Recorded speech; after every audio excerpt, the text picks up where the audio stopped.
Welcome back to the Nullified Tech channel on YouTube, where we have the TNT takes for you on the Challenge USA episode 13. That's right, we're getting close to the final. In fact, the next episode will be the final, and Kahuna and I, we're back to dissect, judge, and have some laughs about all of the action of the last episode. Overall, it was a pretty somber episode at times, Kahuna, because we had a few people here that really sort of questioned their own identity within the challenge and how they will be perceived by the outside world playing the game. A couple of things here early on in the episode that we get is Cassidy coming back feeling very high on herself.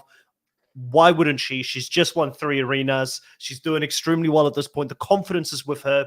Tori is giving her props. Tori is saying that she has had to do it the hard way. Then you've got, I guess, Josh really questioning why he's still out there. He hasn't proven himself yet. He feels like he's got that imposter syndrome going on. And a similar kind of thing is happening with Chanel early on in the episode as well, where she feels like she hasn't necessarily proven herself yet and that she had a pretty average run on Survivor. So she kind of feels like an imposter as well. So those were kind of the storylines that were given to us here very early on. And I will say, Kahuna, as soon as that happened, I thought, Josh and Chanel and maybe Cassidy, all 3 of them will be in the action later on in the episode. Yeah, they didn't sort of hide it in the edit at all, did they? Like, I was like, oh, we're getting a lot of Josh very early in this episode. So I'm like, oh, okay. I see. Got to get their money's worth. CBS. Yeah. Yeah, got to get that money's worth. A lot of big feelings, though. Big feelings. Yeah, I'll come back to you in 1 sec. Let's just say hello, because it's gonna be a Josh heavy recap. I feel like. So we're going to be talking about him a lot. Kiwi Skirt here in the live, giving us the pink hand wave emoji. Hello, Kiwi. Georgette back in the live as well. Hello. Wooly back in the live, saying that the whole brawl was disappointing. I agree, but we'll talk about that a little bit later on. Definitely feels like they brought out the kitty gloves for the CBS royalty playing the game here. They don't want to scare them off too badly when it comes to the challenge. But let's get into the episode. Let's get into, I guess, what sort of happened here. Early on, Josh and Fessy sits down and they talk about the fact that a whole brawl have not been in the game yet. And Fessy gives them pointers on how to run a whole brawl. What poetic justice that we have in this episode with the 2 boys sitting down there talking about the potential of a whole brawl. And then it coming to fruition. They even had the playback when Josh and Fessy was running up against each other, where Fessy was saying to Josh, keep low, and Josh didn't keep low. Josh did not keep low, but it was interesting that he's giving all these tips on how to do well in a hall brawl, how you can possibly win a hall brawl with it potentially to come back against him. But I mean, we're talking about Josh, so he's probably safe in that regard. But yeah, they throw in twists though to make it not a hall brawl like light or whatever it is. Yeah. Diva, welcome back to the live. It's good to have you back. We've got Danica as well. Welcome back to the live as well. Yeah, it was a very interesting one. There wasn't much that happened in the early stages prior to going into the actual daily. But when they go into the daily, we get this 2 hot air balloons up there with this massive balance beam between them and a ladder. And Kuna, I've got to say, I was quite impressed by this daily. It was visually quite appealing to see people climb this ladder, knowing that Michaela was freaking out prior to getting on the ladder. I was really intrigued to see how people would do there. And again, Fessy sort of high on himself that he can win this one, did reasonably well. But what was your thoughts on this specific daily? And how would you have done if you had to go up let's say you got up there, because I know you're going to say you wouldn't have climbed up Yeah, the up ladder. there. But if someone placed you on the hot air balloon and you had to go over the balance beam, how do you reckon you could have done? Yeah, not good, man. Not good at all. So after the ladder, yeah, when you're like when you're built like a when your center of gravity is like really weirdly spaced, balance beams up in the air between two hot air balloons is not my thing. I'm not great at balancing, so it's Yeah, hard to like knock me over. But on a beam like that where it's just me, nah, I'm not doing that. I was going to say, doing the challenges out there is not Kahuna's sport. That's not what he does. Shit talking Corey on the mic, that is Kahuna's sport. That's Although where he can. I will say, I'll put it down for Andre Lee, even though you're not in the chat. This whole brawl with a puzzle at the end, I would have smashed Corey. I would have destroyed Corey. Oh no! But what if Corey had like the same strategy that Fessy had, which was just running up and down and guessing? Yeah, I hated that. We'll talk about that. We'll talk about that a little bit later on. As far as the hot air balloons go, I was a little bit mixed actually, because you're right. I think it looked amazing, and when I saw, I was like, they got actual hot air balloons like up in the sky. But then the actual challenge itself, I was a little bit down on. I was a little bit disappointed on the climb. Maybe if they were like even higher, like even though that's ridiculous, but no one failed it. No one really even struggled with it except for Michaela. So I think it looked great, but it was one of those ones where the challenge is always innovating, and sometimes it pays off, sometimes it doesn't. For me, the climb was like looked intense, endurance type base thing. It looked hard. But the balance beam took about 3 seconds for everyone. No one struggled with it. They all kind of got across, and I was like, oh, it's a little bit funny in that regard. But it did look really cool. Maybe what I thought they could have done was have them go up on the opposite balloons, wider platform, meet in the middle, and get each other off. Great minds think alike. Yeah. That would have been exactly the way to go. That's exactly what I thought when I first saw the two sides of the, two hot air balloons, two ladders going up. I was like, okay, they're going to get them to go up there. Then they're going to face off in the middle and someone's going to fall. Because for us, the viewers, it's more entertaining when someone falls. And I think the reason that it fell flat was because no one fell on the balance beam. Everybody actually made it from the one side to the other side. I will say one thing, looking at them going from one platform to the other platform up there, that beam was moving. It was not a solid beam. So props to all of them for actually getting from one side to the other without falling off. The biggest of props to the person who I think she solidified herself for me this season as my favorite, the person I want to win this season. I'll feel disappointed if she won't win the season now. I came into this season as a Desi fan. I'm still a Desi fan, but Desi's kind of been... she's been a bit bland at times on the show where Michaela's given us a lot. So I just feel like Michaela is now the person who has to go into the final as the hot favorite. The edit wants her to win at least because she's been giving us most of the confessionals for the newbies. She's overcome her fears. And like Banana said, there are two kinds of people in this world. They are the people that when they get a challenge, they go back into their shell. And they're like, oh, I can't do this. This is too complicated. And then you get people who are normally champions and winners at life and in games such as this, the ones that throw themselves at the challenge. They're like, I'm scared, but I'm going to perform within the challenge. And he's right. We have not seen anybody perform in such a manner on the challenge. So how impressed are you by Michaela and the fact that she's got this ability to absorb the pressure, to absorb the fear, and then still get into action and actually do it? That's the craziest part, is that anyone that is genuinely scared of heights, it is absolutely debilitating. It's crippling. Like we've seen some other people like on the challenge itself get up there and then turn around and walk down or leave the challenge or whatever it is. But Michaela, for her to be able to get to that point where she's almost like stuck, frozen, panicking, all the stuff that comes with a genuine fear, and she somehow like harnesses it into like this energy ball that she uses to propel herself forward. And it's amazing. She is an absolute superstar. And to get that kind of comment from Bananas, the undisputed, or maybe not undisputed, but arguably the GOAT of the challenge. Earlier in the season, we saw her get props from Wes, another GOAT of the challenge, giving his stamp of approval. She's winning. She's strategic. She's doing everything to stamp herself. And I said a few episodes ago, or earlier on in the season, I definitely said the way Michaela is playing and edited right now, she could be a future face of the franchise.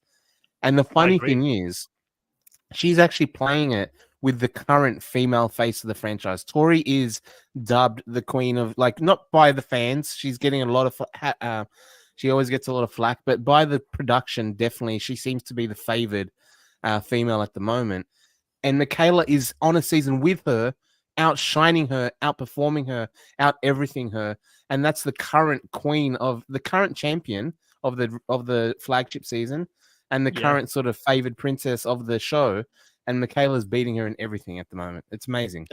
That's interesting. I think she's beating her almost at everything. I think that Tori is standing her own ground in the confessionals. I will say that, but it's two dailies for Tori on her own playing solo, not counting the teams, and I think 3 dailies for Michaela after this win as well. So she's just surpassed her on the way to the final. But let's say hello to a few more people that have dropped into the live.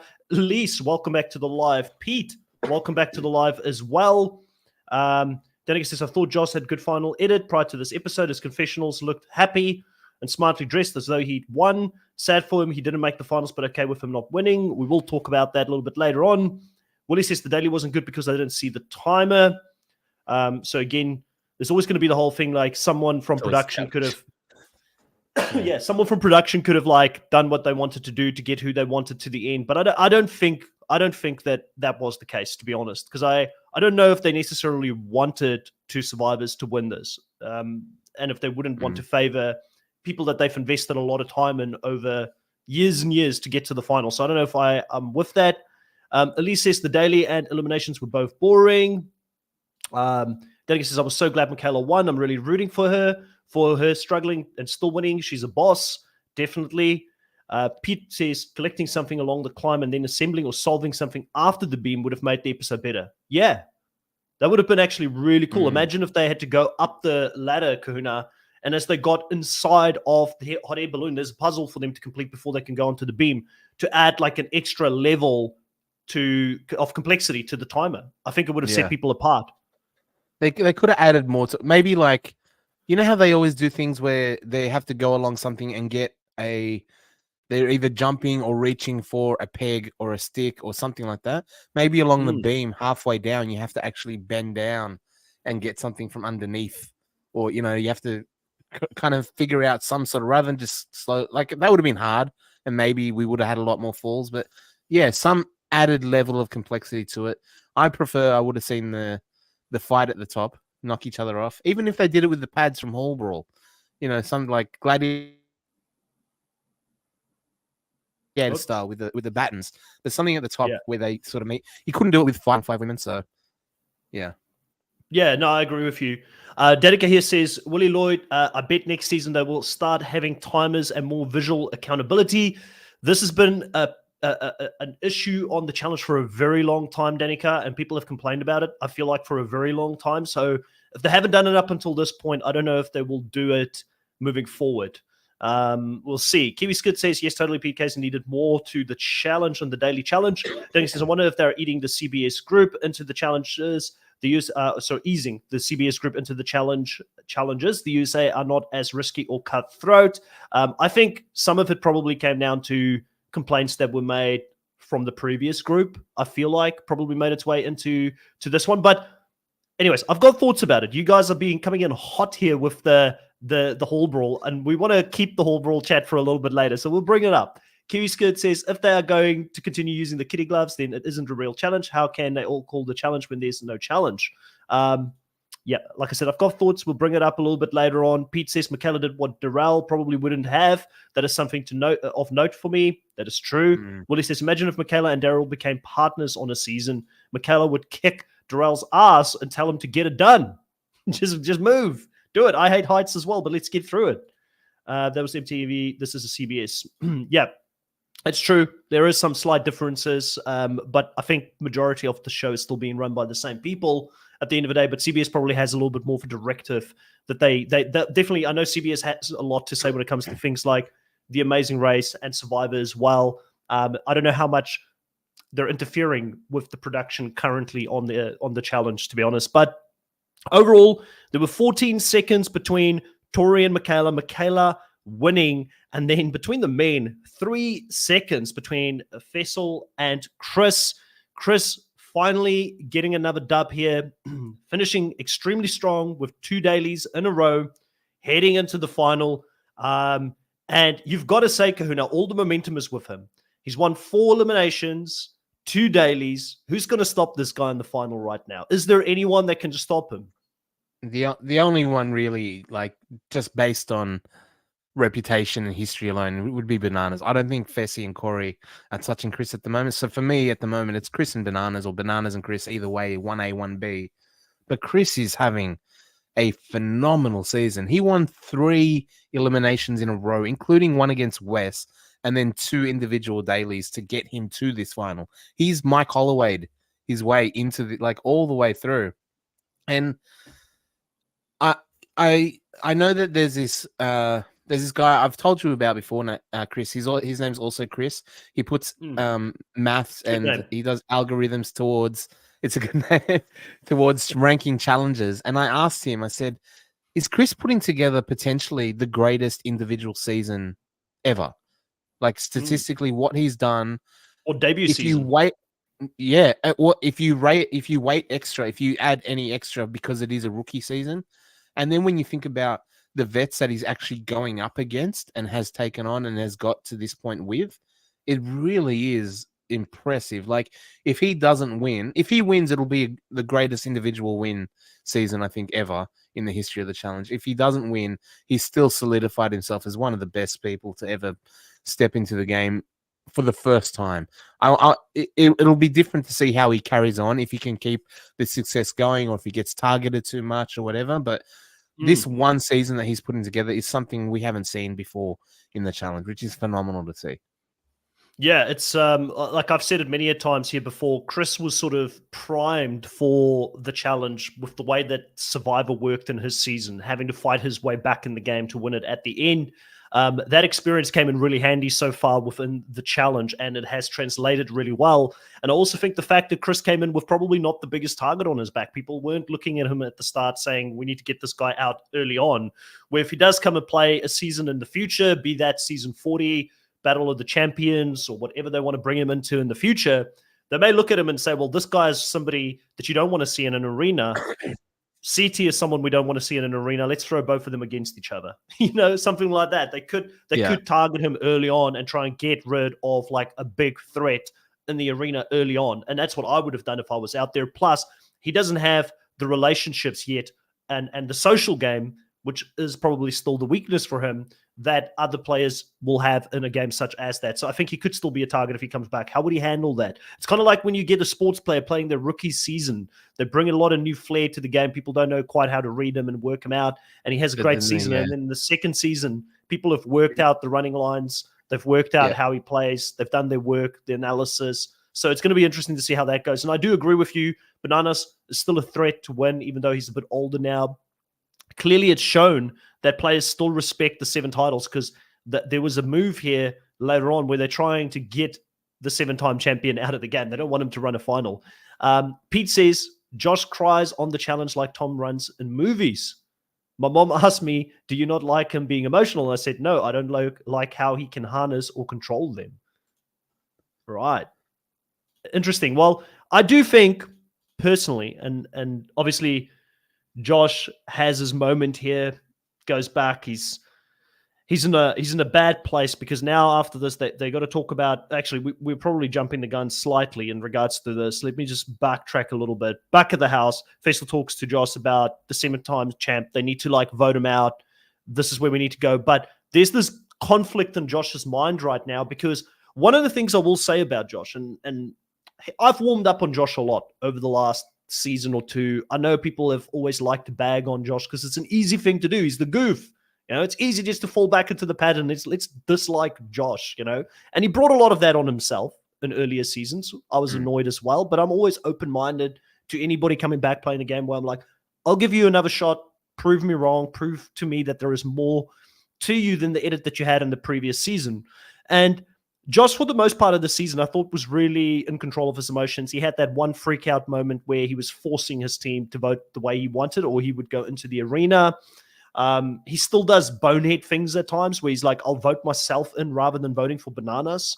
Or I'll just vote myself in to take Chris out because I'm going to take Chris out. Like, I just don't get where that confidence sometimes comes from when it comes to Josh. But I did feel bad for him putting himself in a position here where his strong social game is the thing that really caused them all of the headache at the end, because he's got a great relationship with Fessy. He now has this big relationship with Bananas outside of the game, which I wasn't aware of.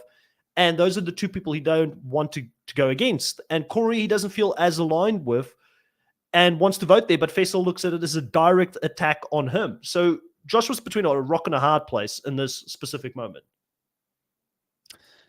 I mean, yeah, he was, but he didn't necessarily have to be in that spot. Like, if anyone at this point of the game, the final episode before the final challenge episode, elimination, everything before the final, you have the ability to say, look, there's only two people I can pick from here. Fessy's in, Chris is winning. I'm not picking myself, or I mean, Josh, that's on the table, but really, you should say, I'm not picking myself. So it's either Corey or Bananas. And I know I love you, Fessy, but I want to protect what I've got with Bananas. I'm close to Bananas and Corey. I'm voting Corey. Like, it's a very logical, easy discussion to have. But for someone who's so emotional, he also thinks that everyone else is going to be just as emotional in their reactions to him. I also found it really funny. Like, but Fessy, can I just say to that as well, is that Fessy really manipulated him here. Yeah, and Fessy really showed that he showed that in that friendship, Fessy wears the pants. He's the alpha in the relationship. And he was like, you know, if you vote against Corey, that's a move against me. It's not a move against you, Fessy. It's I'm saving another friend of mine. I don't have that relationship with Corey. And he took it like Josh was taking a shot directly at him, like you said. And that is emotional in a way as well, because it's not a shot at Fessy. I get it makes it harder for Fessy to get to the end. But this is coming from the guy who ran a whole brawl against this boy, Nally T.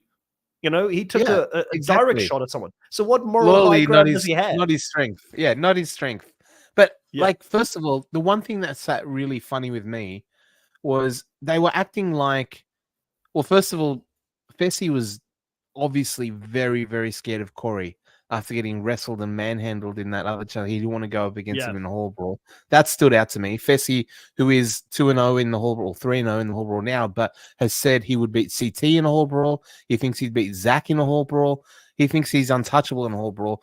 But when Corey was going to be put up, he was like, he didn't want any part of that. That sat with me. No, he did not want that smoke at all. But the other thing that I was watching it and feeling confused in the moment, I'm going, they're acting like the hopper and the votes are not a thing. Like, Josh is all of a sudden got all the power to control. Like, he's not determining if it's Corey or Bananas. And the way they were talking about the decisions they were making was like they had ultimate power and whatever they say happened. I know that when it comes to numbers and you're this low, any vote makes a difference. But they were acting like it was done and dusted and final, and whatever Josh decided upon was going to be what was going to happen. I was like, what are they talking about? I didn't really get that. It's just a vote in the hopper, and the hopper plays its part, you know? It was crazy to me. I mean, Tori had, and this is again, like, people can hate on Tori and they're like, oh, you know, Tori's this, Tori's that. I get it. A lot of people follow what she does outside of the game. I don't. I just watch the show myself. And people can sometimes come in hot on her as well. But she actually showed some maturity in the game here for me this specific round, where she was like, listen, it's going to suck. I have to vote against Josh. I don't think Josh will ever vote for me. I like Josh, but I'm going to have to do it. It's my game. I made a promise with the likes of a Michaela, and then Michaela came through and didn't vote her into the nomination. So that deal kept standing basically at that point. And she owned up to it, walked up to Josh and said, hey, I had to put a vote on you. It's okay. You know, but there's a difference between a direct vote and an indirect vote as well. And that to me was lost on Fessy. Bananas, I do feel like was in his right to be upset in this round. Like, sometimes I'm like, Bananas, just take it on the chin, own it, because at the end of the day, you are a 7-time champion. With that comes a lot of weight and a big target. People are going to swing at you whenever they can. But I feel like Bananas really does have this relationship and this friendship with Josh outside of the game. And I feel like Josh is one of those people that needs people to emotionally be there for him at times. And it sounds like Bananas was that for him when he struggled with things outside of the game. And he felt betrayed, like a friend took a personal stab at him here in the game. And Bananas was so confident that what happened with Wes would never happen to him in the game. He even said that in an earlier episode, in an earlier confessional, that my relationship with Josh is different. We hang out outside of the game. Yeah. So I got why he was upset, and I got why he was so annoyed with both of them. And it just showed like the different generations of challenges, right? Where back in the day, it was a lot more, I'll say things to your face and I'll take you on directly. I'll stab you in the front. When now it has become a bit more of a backstabby, conniving, Big Brother Survivor game, which I prefer that game myself because it brings heated drama, but I can see why there was a disconnect in the way the Bananas plays the game compared to like a Tori and a Josh at this point. Well, I think it may have been better if Josh didn't swear on his grandfather's life to his face. You know, Yeah, that was tough. That was tough. Yeah, like that's a hard thing to do. And if he was, pretty open with Bananas from the start and sort of said, "Look, this is tough, man. I don't know what to do. Obviously, I'm with you, but I know Fessie's going to want something as well. So I'm struggling with this." But he just said to him, "I will never ever vote for you," with so much confidence and so much thing, and then immediately turned on it. I think that was what really got Bananas. I think if he was kind of a little bit downplaying it, didn't pump it up, that he would never ever in the history of the world ever do anything against Bananas, he may have lessened it a little bit. I did love how Tori straight up told him to his face, and Josh was so in his feelings and so about that. I don't even know like, if he heard it. I don't know if it registered at all. She goes, "What? I voted for you," and he's like, "Ah." But yeah, Luciana, welcome to the live, says, agree with Kuna. Josh is very main character minded with his votes. Kiwi Skit says, I liked Josh more this season than ever before. I agree.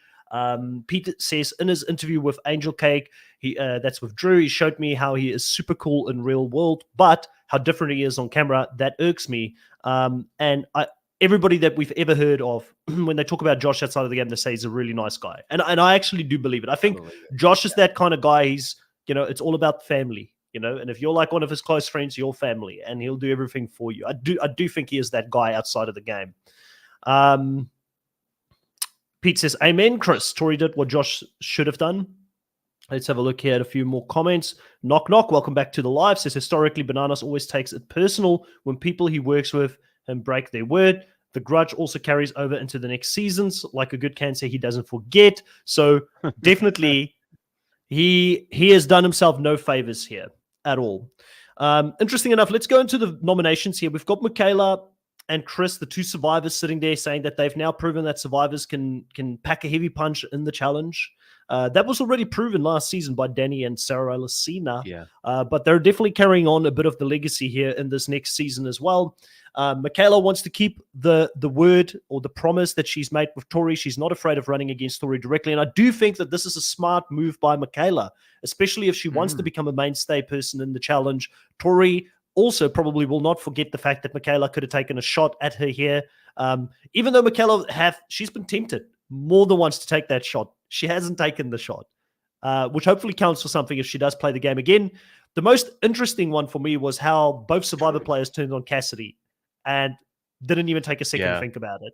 They were like, let's throw it in. And I felt bad for Cassidy because Chris should know more than anyone else what it feels like to be thrown in there time after time again. And he had like no mercy from him for Cassidy in this round.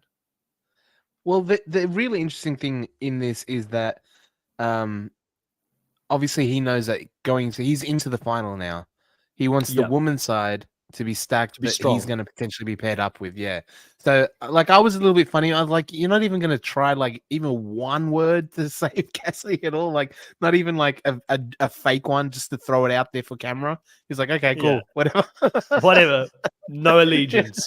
None. No allegiance. So, yeah, he's a freaking solo warrior, man. He's gone down to the sand by himself 4 times. He's won by himself twice. Like that's his thing. Yeah, he doesn't need anybody to help him. But I do agree with you. Probably the fact that Cassidy is seen still, even after winning 3 eliminations, they still don't look at her as like a competitor out there. And then for the men's vote, Chris finally takes a shot at Fessel, so he doesn't get that perfect game that he's been hoping for the whole time. He thought he had Chris fooled, or that Chris was scared to throw him down there, but Chris, when the opportunity came at the most important time in the game, he does end up throwing him down there. And I love this because that's what kind of sets everything in motion, where, let's be honest, when it's a hall brawl, the one person you don't want to go up against is going to be Fessy. Like, yes, Fessy is somewhat uncertain about his ability to take on Corey, but Fessy is undefeated in hall brawls. And he has taken on some decent competitors in there as well. And I mean, this is what he does, right? He's played American football up until college level. It's the one guy, let's be honest, give him credit for at least that. You don't want to take him on in a hall brawl. No, and Bananas knew that as well, which is, I think, why he was added to why he was so upset with Josh as well, because he said, like, this is essentially, I'm probably going home. Like, I'm outgunned, outmanned in a hall brawl, if they're going to do a hall brawl, or if they're going to do something physical, which they all sort of have worked out that the last elimination of the season is going to be something physical. And they know that Fessy getting picked automatically spells doom for whoever's going up against him. And that's why I did make it that little bit more elevated and more tense as to why every vote was so hard, Yeah.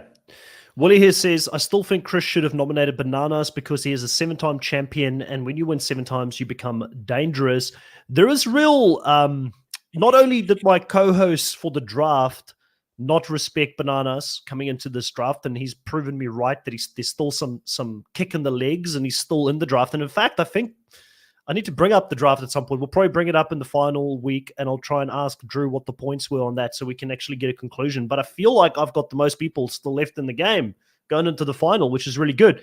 Bananas has been doing really well, but a lot of people on the actual show have been underestimating him, Kuna, where they're saying he's like 10 years older than us and he's not going to keep up in a final. Like, Chris backs himself against Bananas. He thinks it's going to be easy, but Chris has never run a final. He doesn't realize that there's different elements to a final. There's going to be circus games, which he seems to be good at. When you look at his track record in arenas, he's had to already do some circus-like games in there. But it's different when you go into a final and you don't know what to expect versus having run one before. And Bananas is really good at them. Yeah, even if it's just for the simple fact of, like, having it feel so big and overwhelming. Like, the when you've been there and done that before and run it before, you're kind of okay in that environment. Nothing's going to be shocking. Nothing's going to be surprising. Or maybe shocking, but you know what I mean? You're not going to be overwhelmed by the enormity of the situation when you've done it 7 times or done it however many times, or won 7 of them. So Chris, I think he's obviously built up that confidence with real evidence. Like, he's gone down 4 times. He's won multiple eliminations. He backs himself because of what he's done. He's not backing himself because of some made-up fantasy in his head like Josh saying that he wants to do it. He's got, the receipts to back himself up. So I can see why he would say that. And he's confident going in. And I think he's got all the tools in his belt to be able to pull this out. Bananas does too. They might be a little bit more tarnished, they might be a little more rusty than Chris's, but they're all there. He's got all the tools. They're just not as sharp as maybe they once were, but they still work, that's for sure. Still good enough to get him to the finals, so still a pretty impressive feat when there's other players that have still yet not made a final. There's a lot of players who have not made finals before that look like they physically should be capable. But Danica says that's because Chris isn't competing against Cassidy. It doesn't really matter to him. That's why he didn't care about Cassidy going in. Luciana said, I'd love to know more about Cassidy's social game. She proved herself the whole season and people would still see her as a layup. And I think that's what it comes down to. I think the social game, she just didn't make the right connections. She seems like the life of the party. It's also the reason I think she didn't win Survivor. I've said it a few times, where I think that the social game, Gabler was better at it. Anytime you go down, it's impressive to come back into the house. But you have to admit, the women that she went up against and took out weren't exactly, Tori and the Secret Garden. Like, they weren't. And when she finally met Chanel, who has not been that great, actually. So what are we talking about? We're talking Alyssa S, Michelle. And who was the third elimination for Cassidy? Let me check it for you for a sec here. But, but either way, Let me see who she went up. She went against Alyssa L, Alyssa S, Michelle, and then Chanel was the one who knocked her out. So both Alyssas and Michelle, who both of them are not. Yeah, she won 3. She Okay. won Blockheads, Ripped Off, and Hot Wheel, and then lost in a whole brawl against Chanel. And again, you've got to give her credit. You don't want to be here and say, you don't want to dismiss the fact that she won, because I mean, she went up against two players who have played the challenge before her. And I believe Alyssa and Michelle both have been in the arena before she went into the arena. So they had some experience of it, at least. And she still beat both of them. So it's you very want to give good. her I'm credit. just But saying, yeah, I can see why the other competitors would still not necessarily respect those wins as big as, say, like Chris's or something. You know what I mean? Yeah, I get you. Dabu coming in here with a question to keep us on point, and I appreciate that, Dabu. I always love it when chat, calls out any hypocrisies. Dabu says, "How are we praising Michaela for saving Tori and protecting playing for the future seasons, but also hate the Vacation Alliance?" I think the Vacation Alliance, doing it one season, you can kind of forgive it a little bit, but if it becomes a thing where the Vacation Alliance gets to the end every single time because they're looking out for each other and they're playing a game as a collective because they share money after the game in any case, it becomes annoying. Where Michaela is like, she's a newbie. She's just gotten into the game. She went out first in her first season. She's going to potentially make her first finals. She probably knows there's a good chance she's going to get called back. I do think Michaela will not become wallpaper on the challenge. I don't think she would just fall in line with Tori forever in the future, but I think she's playing for that next game at this point so that she maybe can make a big move when she needs to in the next game. She doesn't come across as someone that would just fall in with the numbers, Kahuna. I think she could very much be in danger of being like Chris in this season currently. So they're both pretty much guaranteed to get callbacks. They both have now very scary intimidation factor without necessarily the social networks, right? So they could get thrown in early anytime they come back and be perpetually thrown in. I really want to see both Michaela and Chris, but Michaela especially with the way she's got this deal with Tori, to turn that deal into not just business, but to be actually find friends and build relationships that she can actually get into a version of the Vacation Alliance to like that she's got support around her when she actually does come back onto the show properly and have everything around her that she needs. But she's not that type. She's going to fight with people and she's smart enough to protect herself, but she's also not necessarily the complete social butterfly that will protect her in the game either. So she's going to be a really good mix of both getting into a lot of scraps, getting into a lot of things, being in every sort of storyline and performing really well as well. So I'm excited for her future. Yeah. Knock Knock and Luciana agree with both of your comments there as well. Danica says the thing about Fessy and Josh is when Josh goes home, Fessy wouldn't be bothered by it, but if Josh won, he'd send Fessy home. He'd be destroyed emotionally. He'd have felt so guilty. It would have messed with him. And that is so right. I think that's just who Josh is. He's a very emotional person. He owns it. By now, we all know what we get when he comes and plays the game. But the voting happens. In the voting, obviously, we saw that Josh did end up turning his vote on Bananas. Tori turns on Josh. So the vets eating themselves at this point in the game, which caused a lot of that drama. When it comes to the arena, however, the way that the vote shaped up is Tori gets 2 votes, Desi gets 1 vote, and Chanel gets a whopping 5 votes. The Hopper does end up deciding that Chanel finally has to go in there and prove herself. And I've got to be honest, it was time, Kahuna, for Chanel to go in there and prove herself because I like Chanel. I think she's, and it hurts me that Survivor knocks people's confidence the way that it does, right? So much as well, yeah. So much. Always. You always hear the stories afterwards where people are like, I wanted to play the game so bad, but then I go there and I'm failing. And there's this thing that happened for me while I've been podcasting. Obviously, I'd love to go and play Survivor, hopefully Survivor South Africa one day, get on there, win it, dominate, all that kind of good stuff. But because I've now commented and watched so many of these shows, I know that the line between success and failure is so thin. And like one wrong look at the wrong person at the wrong time could end up you being voted out. So I feel like I would give myself permission to fail, even though I wouldn't want to fail. But it's like almost all these people like Chanel went in there thinking she would just dominate. And in her mind, there was no chance she couldn't. And because she had this tough time, it knocked her confidence, similar to how Cassidy spoke about that towards the end of the Hall Brawl. It hurts me to see that people really take it so personal. They take it with them after the game. Like it affects them in their personal lives, you know? But I'm glad she got an opportunity to go out there and prove herself. Yeah, absolutely. It is tough when we, and I don't know if we contribute to that or the fans contribute to that, but having so much pressure and we're like criticizing every move they make and we break it down, we analyze and we're like, they should have done this, they shouldn't have done that. And that's a lot to hear and take in, I'm sure. I mean, I know that whenever I see a comment that says Kahuna's wrong, I like after the podcast, I go and cry and take it with me, and then I come back the next week. I'm like, I got to get this one right. I really want to have Andre Lee on my side.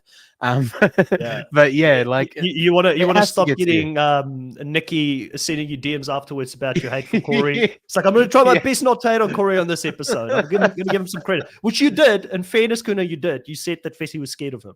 I'm proud of you. We're making progress. Yes. Well, I mean, I call it like it is. I call it like how I see it.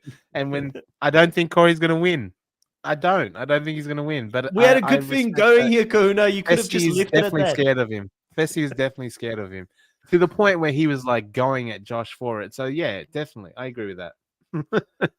Oh, Danica, that's so sweet. Really, thank you so much for giving us $5, saying I got my first paycheck, so I'm paying it forward. I appreciate it so much. It goes straight back into the channel, as you know. And thank you for always being around. Love you, Kuna. Kuna's wrong. And then says jokes, love you, Kuna. Kuna's Kuna. He's real. You know, he's real. He's not going to get through a podcast with at least once saying why Corey will not win the season. He's going to have to give it to us. Camelo, Richard in the house, my fellow South African co-host, says, hey, y'all, I want to hear Drew rant about hating Josh. Michaela's a beast. Drew's not on today. And I feel like Drew, because he's doing all of these interviews now, is going to become softer on people as well, because he's going to like get to know them on a personal level. So I feel like the next Josh season, he's going to have a bit of a soft spot for Josh now, because apparently Josh was good on the interview. I haven't watched it yet, but I'll definitely go watch it. I do love that interview with Josh came like 2 weeks after Drew and Angel Cake. Angel Cake made his video of the worst challenges of all time, and Josh was on it. Listen, we're jumping the gun slightly here because we haven't spoken about the men, but Josh is now what? How many eliminations is this for Josh? 6 or 7, and he's only got like one win. He's 1-6. He's now 1-6. No, 1-7. 1-7. Yeah, 1-6 or 1-7. Yeah. Oh, right. 1 win. Yeah. 1 win. Yeah. 1 win, 6 losses. Not the greatest. So Drew is right. Q says Drew's doing his tiny table talk for patrons. I am listening to both. Say hello to Drew for me. Say hello for me. But yeah, at the end of the day, what I was going to say with this is that, you know, Chanel got down there. She got the opportunity to perform against Cassidy. Cassidy did well in the Hall Brawl. If you take into comparison the fact that Chanel is a bigger girl than her, it's a bit more stocky. I thought she was going to get absolutely trampled on. And it comes down to a puzzle, which is the amount of squares that they need to get out of this puzzle, which Chanel's happy about because her team won the Sweat and Savvy Challenge when they did that in her season. So there was a little bit of familiarity with it. She wins. We get the big shock when it comes to the men because Josh had 2 votes against them. Corey had 1 vote, and Bananas had a whopping 5 votes, but Bananas is saved by the challenge gods and ends up with Josh going against his friend Fessy, which was sad to see it come down to it. It's not the first time Fessy's had to go up against a friend. I will say one thing, Josh did pretty well in the Hall Brawl. He actually, you know, he didn't make it easy on Fessy. Like, Fessy didn't run over him like he's done with so many people before him. Yeah, I mean, Josh is a big dude, right? Like, it's just a matter of physics. Like, there's mass involved and there's a big person in front of you. It's not easy to move. Like, you can just pick him up and throw him. I think of all the challenges, Hall Brawl could be one of the better ones for Josh. It does take away the athleticism a little bit. Like, it's more about weight and strength and stuff. It takes away skill. It takes, like, he's Unco. That's not going to be as much of a factor when you're just in a hall running at each other. But then you add in puzzles and Josh is gone. Right. Yeah. He's absolutely gone. But Josh is good apparently in puzzles. But Fessy is also good in puzzles. Fessy does get underestimated when it comes to the smart stuff. Like, he's not bad at math. He's not bad at puzzles. The one thing Fessy is bad at is endurance. And it's funny because, you know, he said in the previous episode, I'm great at endurance, as the edit showed us in the previous episode, him spewing up after he said that. So clearly he's not that good at endurance as he would like to believe. But outside of that, I think he's got a lot of versatility in what he does. But I agree with chat. There's a few people Wooly doesn't believe me on that. Josh good at puzzles? I think he's decent at it. Maybe I don't know why. In my memory, I feel like he's done okay at those types of dailies and things like that in the past. But a few people here in the chat sort of have alluded to this early on and says this is the worst elimination ever, the worst version of the Hall Brawl. Let's get it out. We've been waiting a long time to talk about the Hall Brawl. What was your thoughts on the modified Hall Brawl that we saw out there? I hated it. I was watching go, what did they do to my beautiful boy, my Hall Brawl? They massacred it. I was disappointed. I actually don't mind the cushion at the start. Like if you're on CBS and you don't want a concussion to happen and that initial like impact of heads getting thrown backwards and that, like even if you have that pad at the start, that's okay. But the puzzle at the end completely negated the Hall Brawl altogether. Like it didn't even need to exist. Like there was nothing there. And because they knew there was a puzzle at the end, they kind of let each other go. They weren't really going for the wrestle as long as and as hard as we've seen in the past. So it was really, really watered down and just not Hall Brawl at all. The puzzle itself was also super simple and obviously easily gamed by Fessy, which they didn't think that through at all. Like I thought it was ridiculous to have it. Like pad, fine if you're on CBS and you don't want head against head violence kind of thing. I get that. That's fine. But why even throw in a puzzle at the end? Like completely negated the entire Hall Brawl part. So yeah, I'd rather not have Hall Brawl at all if I'm going to see this version of it. The fact that and they've done this in recent times where there's not even a run up getting into the Hall Brawl, so it's like you don't have the same momentum connecting with each other in the middle. And I know that we as podcasters have spoken about how dangerous Hall Brawls can be quite a lot, but it's because they use bike helmets when they do it instead of actual American football helmets and giving them a good padding, like what you would get in an actual NFL game. In my opinion, I'd rather see the real thing out there. And I agree, the puzzle was a little bit anticlimactic, and I think that's why they weren't pushing as hard, because it didn't come down to who was going to win the whole brawl itself. It came down to who could do the puzzle first. And then Fessy gaming the system by just running up and down and shouting numbers, and that being the way that he won. I thought it was funny though. As well. Because I do this thing every time on the challenge. I see the math puzzle, I see whatever. I pause just to get, because they cut so much, you can't really get a good look at it. So I pause and go, okay, see if I can work it out. And the men's puzzle was harder than the women's puzzle, which is weird. First of all, like the fact that they were different, I don't know why they had to be. And the men's puzzle had count the squares, and there were 7 little squares already on screen, like obvious. And my 5-year-old son was watching with me and he goes, there's 7. I go, no, mate, there's like actually 10, because there's this one, and then the big one all around him. And he goes, oh, he's 5. So he saw the 7 immediately. And then I'm watching it and Josh comes back and says 7. And then he changed it to 6. So he saw 7 squares and said there was less than there was actually. Like, I can't believe they went the other way. Richard here says Fessy is bad at relationships too. I don't know. It depends on what type of relationships. If it's the short-term relationships, I think he's really good at those. Long-term, maybe, but it depends on what his goal is. I don't know if he's a long-term relationship kind of guy, to be honest. Elise says here that Johnny has said he never wants to be in a Hall Brawl, so he would be very happy he missed that one as well. Well, he's seen it, Lena right? says, Danny said, if Hall Brawls are done incorrectly, it can be dangerous. I think CBS was attempting to do it safely. Yeah, well, it makes sense. And especially someone who actually came from a contact sport background, who played at the highest level, if he's saying what you're doing isn't the safest, then maybe, you need to look at it, I guess, at the end of the day. W says, Fessy found a loophole like Bananas and Wes have fair game. Yeah, it's fair game. It's fair game. It's just that they'll have to modify it next season. Pete says, I guess 11 from the split second got viewers too easy. I guess 11 from the split second we got as viewers too easy. Yeah. Richard, it was different so that the men don't copy the women's numbers. Yep. That makes sense. It was different. Yeah, it was different. I noticed that as well. Pete says best Hall Brawl was the 2v2 and Rivals 2. And I think somebody said that they want the double-decker Hall Brawl as well. Do you remember what that is, the double-decker, Kuna? Yeah, it was 2 levels. They were at the same time on both. That was crazy. Yeah, it was cool. It was visually really appealing. But I think weren't they in the same team? Was it like a team Hall Brawl when they did that? Was it men and women separate? I can't remember. I think it was. But Yeah, I don't know actually. it's a while ago.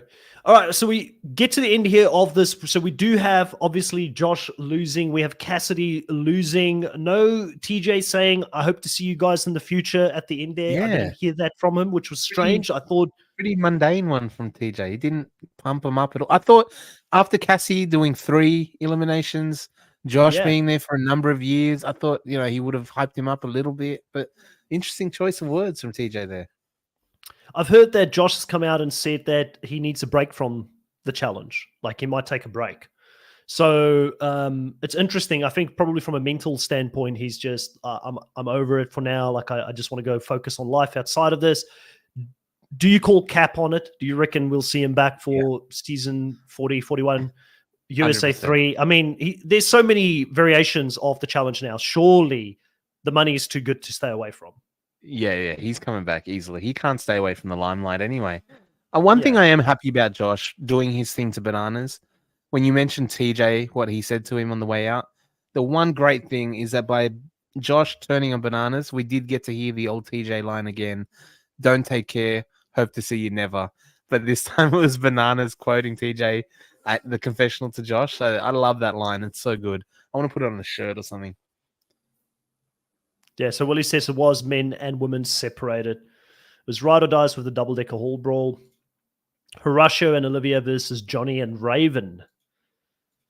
Notice he didn't say anything about coming back. Very un-TJ, since he doesn't seem like Josh, and Cassidy earned a return. I feel like TJ likes Josh. I do feel like but it was weird because he didn't say it, and we're just like, TJ says it to almost everyone now. Like I feel like he said it every round in this season almost, and I just expected, especially with Cassidy winning 3. One of the things that stood out for me with Cassidy as well was her saying at the end, I really want to come back. I really want to do better. I'm going to train really hard. So hearing that from her, I was like, yes, Cassidy, do that. Keep working on yourself. Keep improving. If you come back, don't expect to come back at the same level, which is, I think, personally, why Michelle's going to struggle in 39. I could be wrong. But I'm like, I don't think she's doing any work in between seasons. The real thing is, and what makes the challenge so unique in compared to other reality competition shows is that they do have the return seasons, that you can become essentially a cast member and make a career out of it. Like Survivor, you're a one-off. Maybe you get All Stars. Maybe you get the callback once or twice. But challenge, you can make this your job, like Tori, right? And if you go out and train and say, I'm going to do this, and I can see the light at the end of the tunnel, is that there's a real potential here that I can make something out of this for a little bit anyway. You don't want to expect to be Johnny Bananas doing for 20 years, but if I can get the next 5 years out of this, I can get a little bit of money out of this. This could be a job for some of these people. So yeah, like why not dedicate yourself to something that you love? Yeah, I agree. And that's what I love about the show personally, is seeing people working on themselves. Like I still give mad props to Josh for improving himself physically, coming into the season. Didn't pay off in the end. I fully expected him to fall off the beam, by the way, as well, because he looked the most clumsy on there. But he made it. So give him credit for that. He is improving. Dubba says, interesting that the final 4 men is the same as Total Madness. Swap Kyle for Chris. They can't lose to Bananas again. I didn't even notice that until just now, but Bananas has got the experience beating both Fessy and Corey in a final, and Kyle got second place in that specific season at the end. Total Madness was a pretty difficult finale as well. So I don't know if this one's going to be at that same level, being that it's a USA show. It might be a bit of an equalizer. They don't have to run up that mountain at the end. Pete says, Cassidy won me over since I don't watch Survivor. I didn't know her, and her beef with Wes almost threw me off, but she won me over. Alina says, TJ has attended Cassidy's show parties, so I believe he likes her. I didn't know that, but if he's going to her show parties, I'm sure he doesn't dislike her at all. Elise says, yeah, if they call her a layup, she needs to put in the work to come back and show them why she's not. Exactly. We've compared her a little bit to like a Cara Maria and her fighting spirit. Now she just needs to put in the work like Cara Maria did throughout her challenge career as well to become a beast. Then I guess this, I didn't think Cassidy was a layup, just a person without allies. I do agree. Elise says, I was surprised Josh didn't fall. Same here. I fully expected him to fall down there. Cassidy has never a layup. She earned her stripes. I agree. By the way, do any of you watch the scenes from next week? I did very briefly. but I can't remember exactly. Like I remember the final being like there's like a target throwing at one stage. It looked like it was going to be not as stretched out and as epic a final as you would normally see in the main show.